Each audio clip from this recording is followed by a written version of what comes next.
Welcome to Fairy Tale Access, where the head fairy's quest is to prove that fairy tales do exist in actual time rather than once upon a time.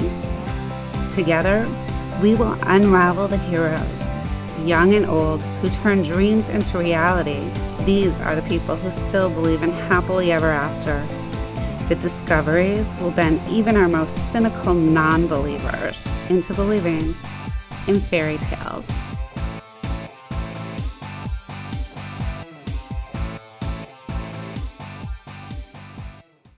Hi, welcome to Fairy Tale Access. Today, we're going to meet with author Andrea Lumen by Skype from St. Paul, Minnesota, about a story called Missing Wings. Thanks for joining us. How are you today?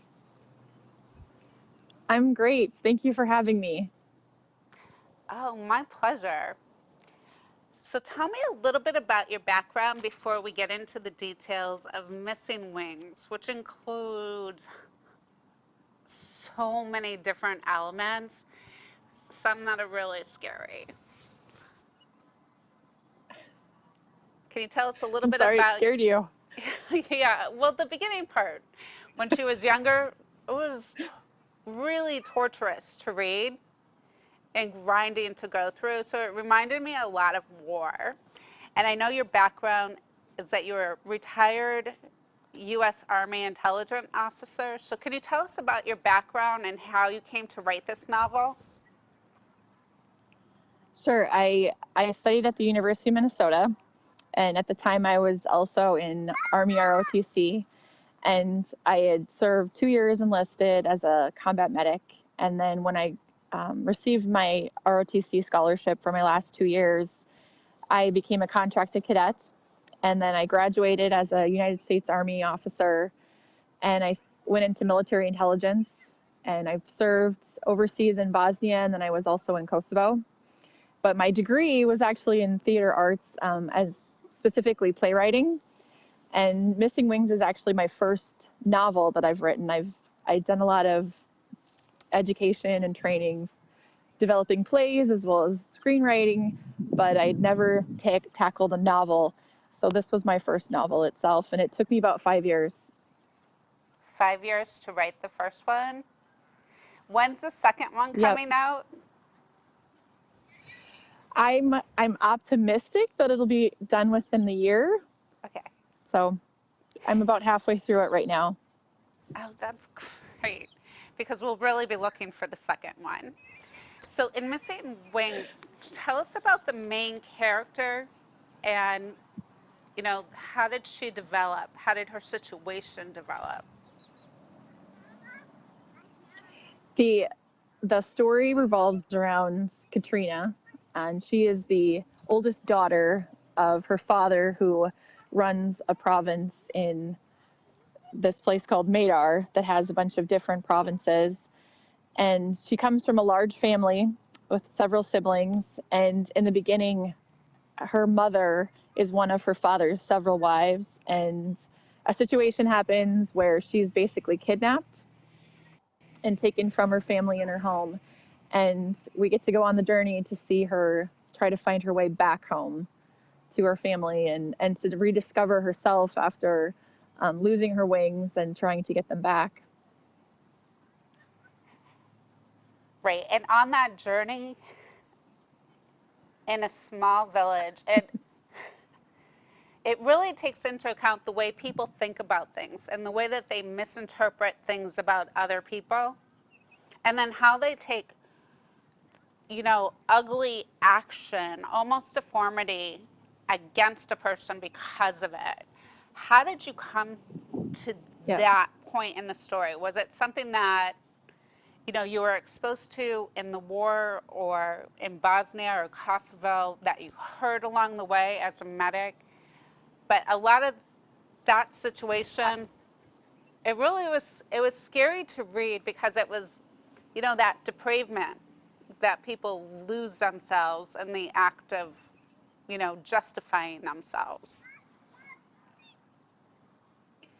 I've always had a fascination, I guess, with people departing themselves from a part of themselves or not seeing their own existence as part of a greater whole.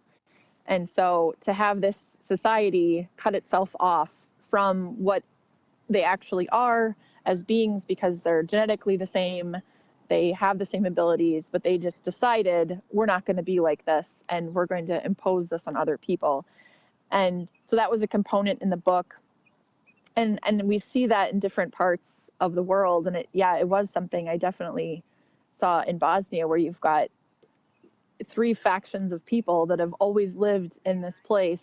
Genetically, if you were to run their DNA, they're basically the same people. They come from the same place. But over this really short span of time, they separated themselves into these pockets of the country. And this horrible war broke out. And there was, a genocide that even today, it's heartbreaking to know all the people that were put into mass graves and killed unnecessarily by their own people. Yeah, no, absolutely. And Missing Wings really brings you on a chronicle of that type of journey mixed in with the fantasy realm, so that you feel like there is still hope, and that people can come together in different ways. And maybe there are obstacles along the way that you didn't know about people, but that when you have to go back and confront it, it's more accessible than it was, just in a different way. I thought it was really well done, Andrea. You really put it together well. And Thank you. Looking at your background, Thank you. It was really easy to understand where you gained the inside knowledge to write about these type of events to happen in people's lives. But that first part, when she was really young, getting through the beginning of the book, it's really scary. It's scary in so much as just how humans can act in those ways towards each other. I would agree. But the way you captured it, really well done. How was that transition from playwriting to novel writing? It was a rocky transition. I put myself through some extensive professional writing, reading and tutorials and reading different books to learn about the process, because it was a big transition. At least it was for me personally.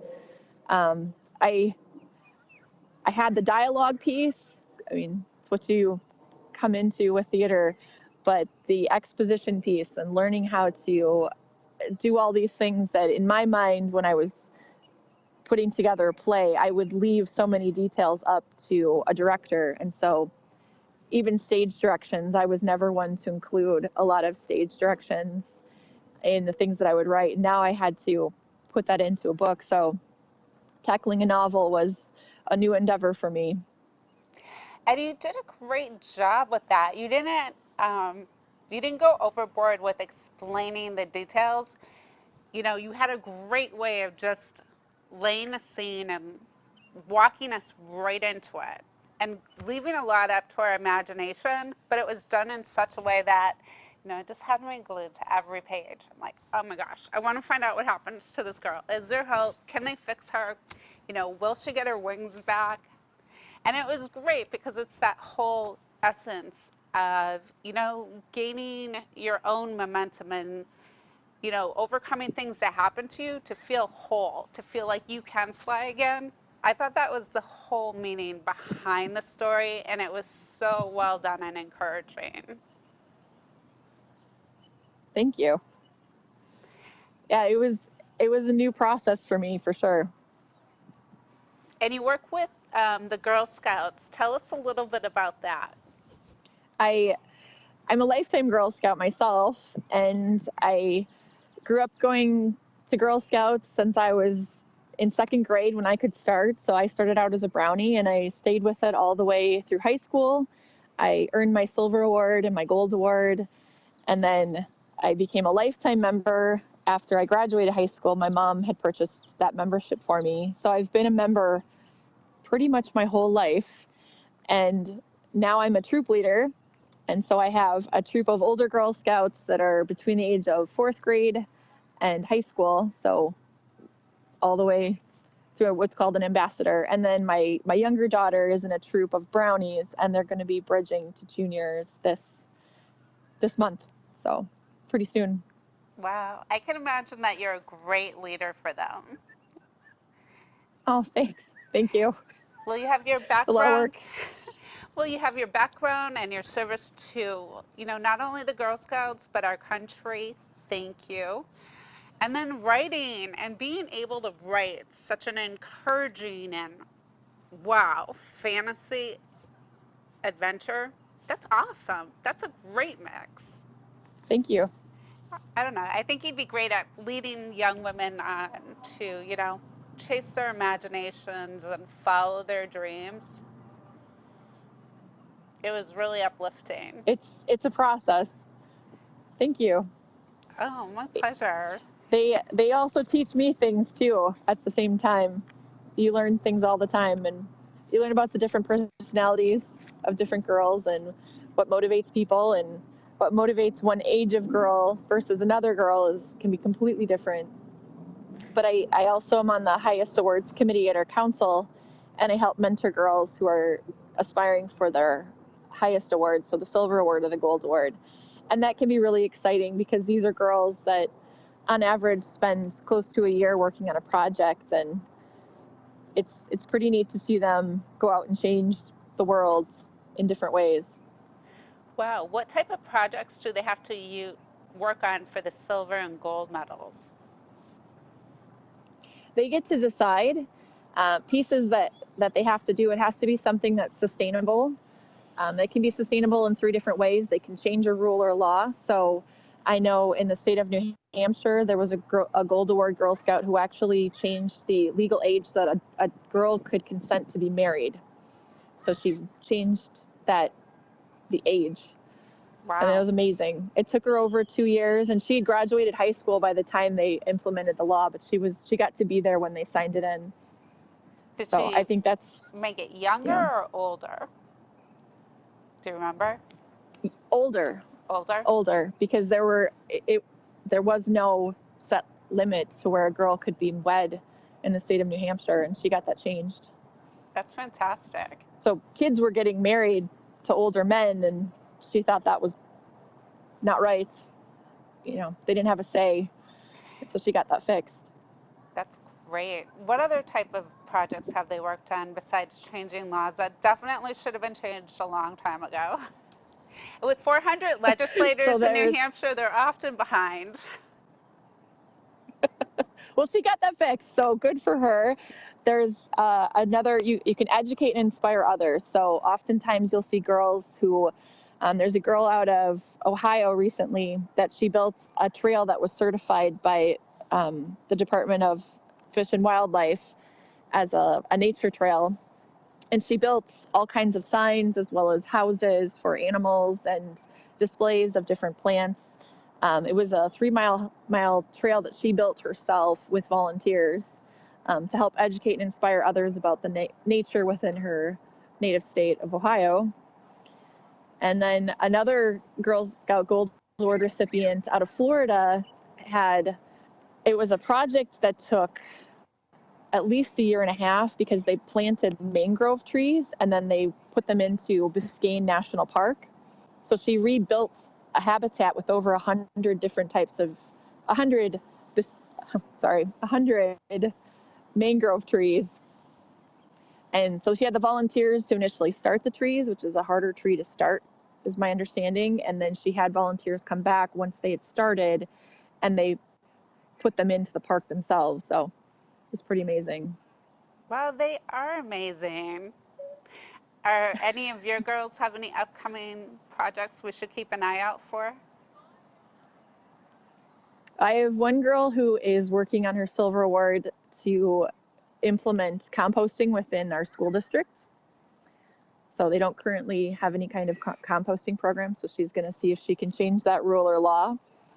And then I have another group of girls that are working on educating and inspiring others related to our native bee population. So they themselves were inspired by a Girl Scout who did a project related to the first endangered species listed native bumblebee, which is the rusty patch bumblebee, which we used to have hundreds of, and now they're actually really hard to find. So there's a University of Minnesota study working to help find and preserve these bees.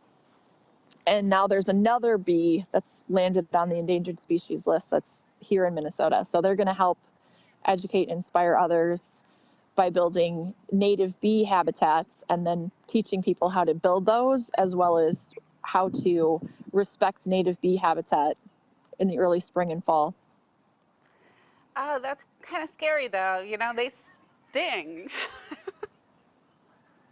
But that's great. Bumblebees. Do bumblebees sting? They do, right? I'm sure they can. Yeah. I'm sure I will learn all about it working with the girls. That's great.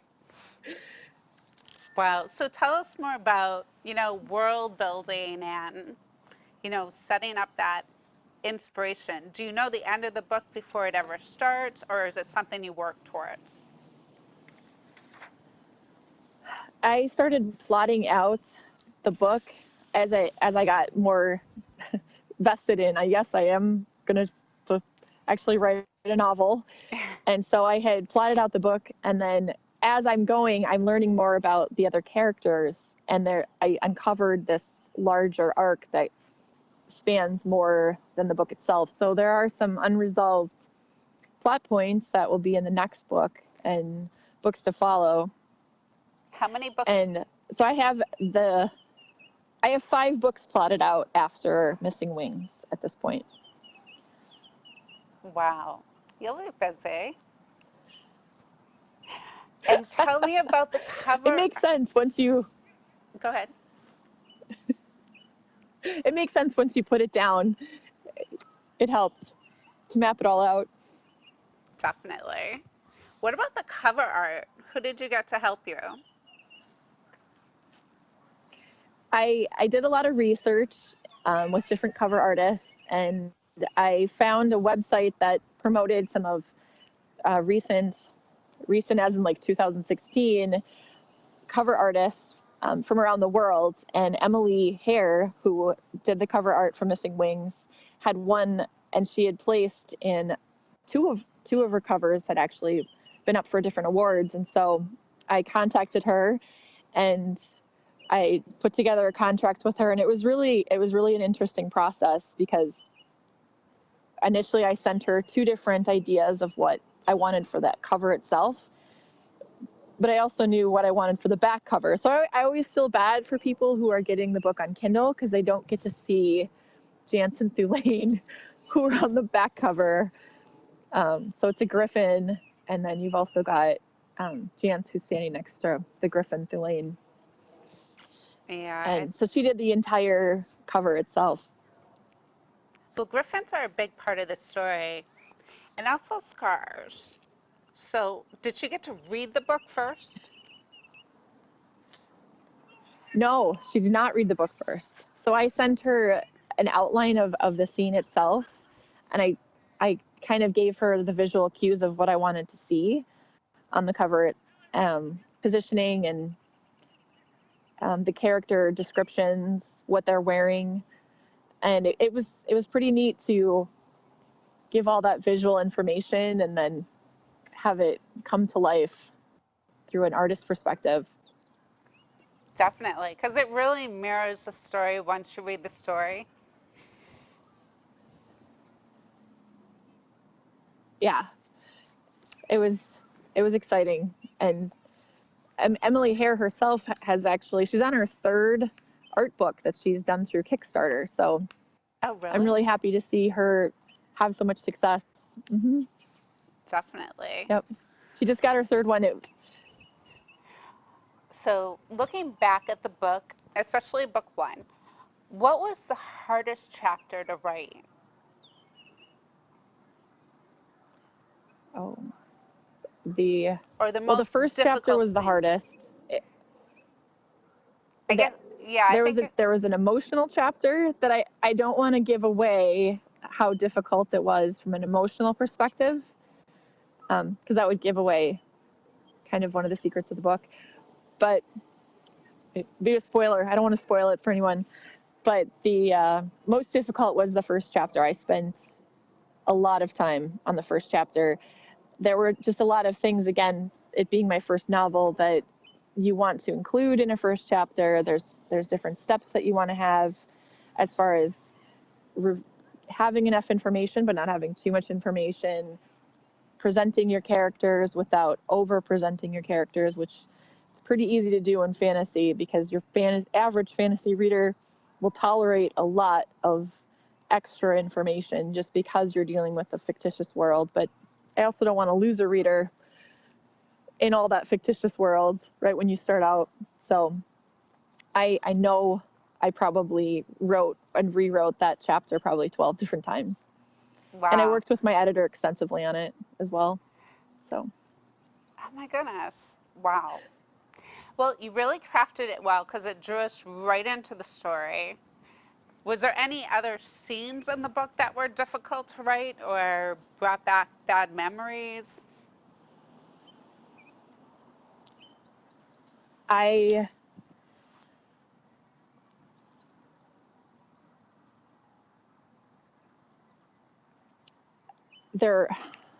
don't know if they were difficult to write.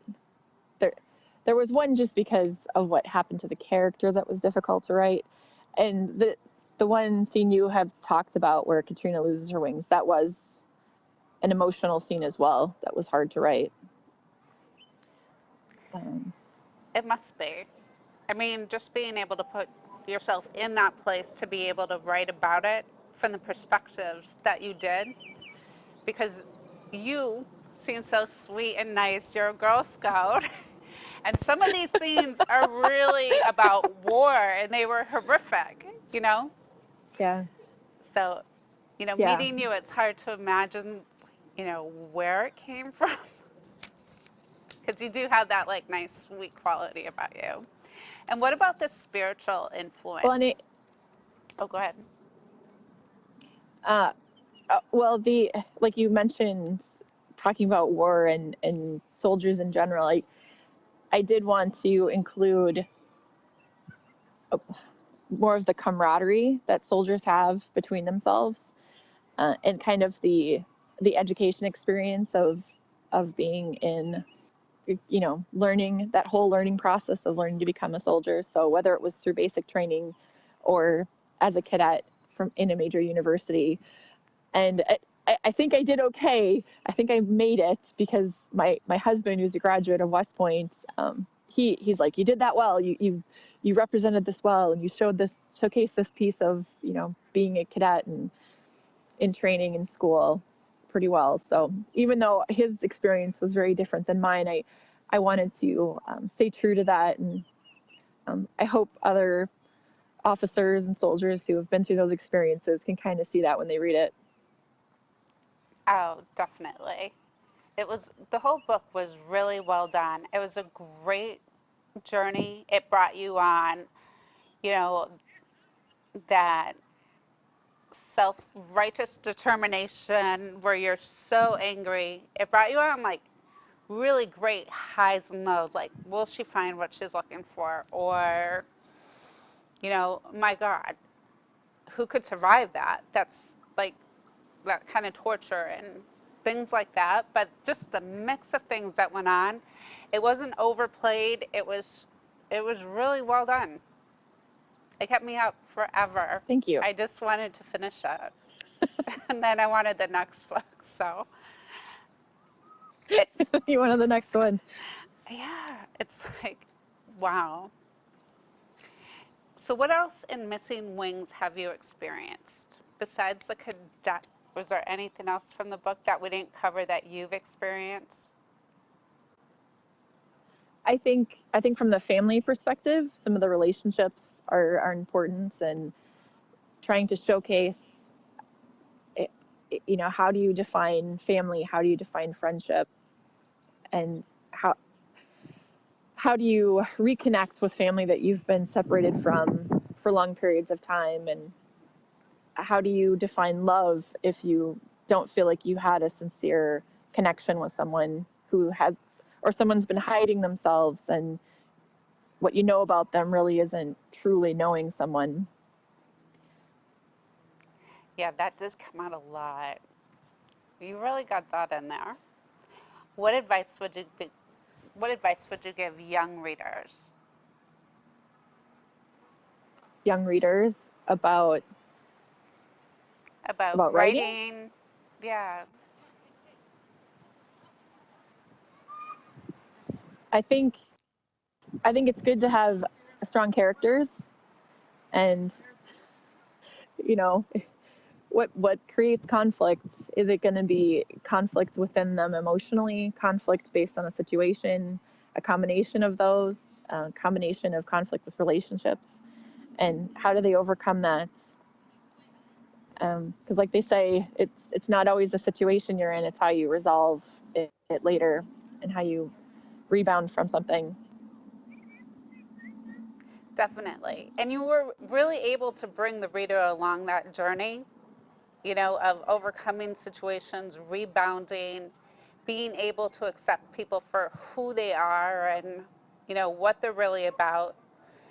Even forgiveness, being able to forgive people, Yeah, that was big.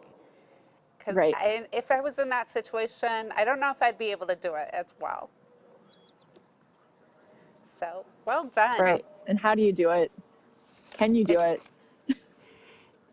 definitely, but it gave you, you know, different perspectives on how to look at all these changing conflicts that come up with people that you've grown up with and trusted your whole life, you know, and then to find out Right. something totally opposite. Yep. It's hard. And what do you Definitely. do? What do you do when you're faced with that? Can you do it? I know. Well, I think you give a lot of people the ability to overcome things with missing wings. And thank you so much for sharing so much about what you do and this amazing adventure. I really appreciate it. Well, again, thank you for having me. I appreciate it. This is fun. Oh, my pleasure.